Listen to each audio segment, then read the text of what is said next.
ತುಮಕೂರಿಗೆ ಸಿಎಂ ಸಿದ್ದರಾಮಯ್ಯ ಭೇಟಿ ಕೊಟ್ಟಿದ್ದಾರೆ. ಶ್ರೀದೇವಿ ವೈದ್ಯಕೀಯ ಕಾಲೇಜಿನಲ್ಲಿ ಹಲವು ಕಾರ್ಯಕ್ರಮಗಳಲ್ಲಿ ಭಾಗಿಯಾಗಲಿದ್ದಾರೆ. ಅದಕ್ಕೂ ಮುನ್ನ ಕುರುಬ ಸಾಂಸ್ಕೃತಿಕ ಪರಿಷತ್ತು ಹಮ್ಮಿಕೊಂಡಿರುವ ಕಾರ್ಯಕ್ರಮದಲ್ಲಿ ಭಾಗಿಯಾಗಲಿದ್ದಾರೆ.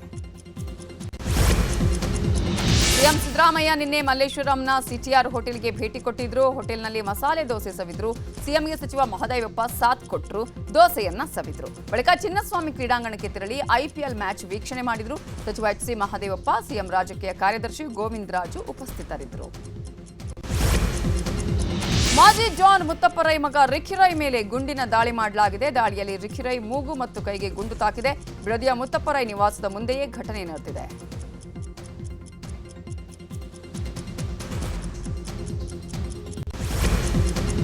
ರಿಖಿರೈ ಮೇಲೆ ಶಾರ್ಪ್ ಶೂಟರ್ಗಳಿಂದ ಅಟ್ಯಾಕ್ ಮಾಡಲಾಗಿದೆ ಎನ್ನಲಾಗಿದೆ. ಶೂಟೌಟ್ ನಡೆದ ರಸ್ತೆ ಪಕ್ಕದ ಕಾಂಪೌಂಡ್ ಬಳಿ 2 ಗುಂಡು ಪತ್ತೆಯಾಗಿದೆ. ಒಂದು ಕೀಪ್ಯಾಡ್ ಮೊಬೈಲ್ ಹಾಗೆಯೇ ಗುಂಡನ್ನ ವಶಕ್ಕೆ ಪಡೆದು ಪೊಲೀಸರು ಪರಿಶೀಲನೆ ಮಾಡುತ್ತಿದ್ದಾರೆ.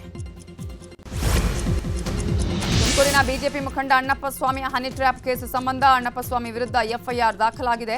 ಪ್ರಕರಣದಲ್ಲಿ ಬಂಧನಕ್ಕೆ ಒಳಗಾಗಿದ್ದ ಯುವತಿಯಿಂದ ಅಣ್ಣಪ್ಪ ಸ್ವಾಮಿ ವಿರುದ್ಧ ದೂರು ನೀಡಲಾಗಿದೆ.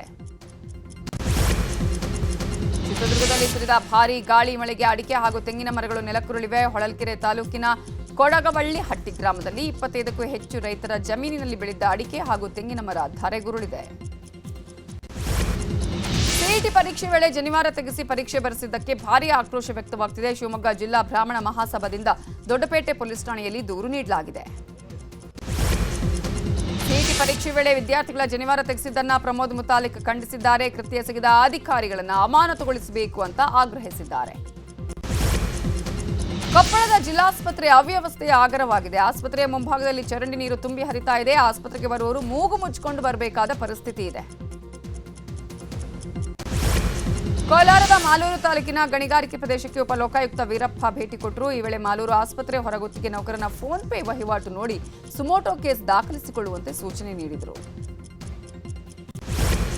ನಾಳೆ ಕೋಲಾರ ಜಿಲ್ಲೆಯ ಮಾಲೂರು ನಗರದಲ್ಲಿ ಧರ್ಮರಾಯ ಸ್ವಾಮಿ ಹಾಗೂ ದ್ರೌಪದಮ್ಮ ದೇವಿಯ ಕರಗ ಉತ್ಸವ ನಡೆಯಲಿದೆ. ಈ ಹಿನ್ನೆಲೆ ಮಾಲೂರಿನ ಮುಸ್ಲಿಂ ಮುಖಂಡರಿಗೆ ಆಹ್ವಾನ ನೀಡಲಾಯಿತು.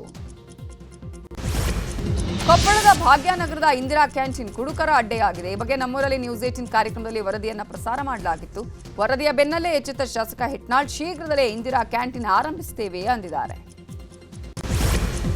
ಚಿಕ್ಕಬಳ್ಳಾಪುರದಲ್ಲಿ ದಾಯಾದಿಗಳ ಕಲಹಕ್ಕೆ ದ್ರಾಕ್ಷಿ ತೋಟ ನಾಶ ಆಗಿದೆ. ಕಡಶಿಗೇನಹಳ್ಳಿ ಗ್ರಾಮದಲ್ಲಿ ಈ ಘಟನೆ ನಡೆದಿದೆ. ಸುಮಾರು 50 ದ್ರಾಕ್ಷಿ ಗಿಡಗಳನ್ನು ಕಿಡಿಗೇಡಿಗಳು ಕಡಿದು ಹಾಕಿದ್ದಾರೆ. ಬಂಡೀಪುರ ಅಭಯಾರಣ್ಯದಲ್ಲಿ ಪ್ರವಾಸಿಗರಿಗೆ ಭಾರೀ ಗಾತ್ರದ ಹುಲಿಯೊಂದು ದರ್ಶನ ಕೊಟ್ಟಿದೆ. ಸಫಾರಿ ಝೋನ್ನಲ್ಲಿ ಹುಲಿ ಕಂಡು ಬಂದಿದ್ದು ಪ್ರವಾಸಿಗರ ಕ್ಯಾಮೆರಾದಲ್ಲಿ ಸೆರೆಯಾಗಿದೆ. ನಿನ್ನೆ ನಡೆದ ಐಪಿಎಲ್ ಪಂದ್ಯದಲ್ಲಿ ಆರ್ಸಿಬಿ ಸೋಲು ಕಂಡಿದೆ. ಈ ಮೂಲಕ ತವರಿನಲ್ಲಿ ನಡೆದಿರುವ 3 ಪಂದ್ಯಗಳನ್ನು ಕೈಚೆಲ್ಲಿ ನಿರಾಸೆಯನ್ನ ಅನುಭವಿಸಿದೆ.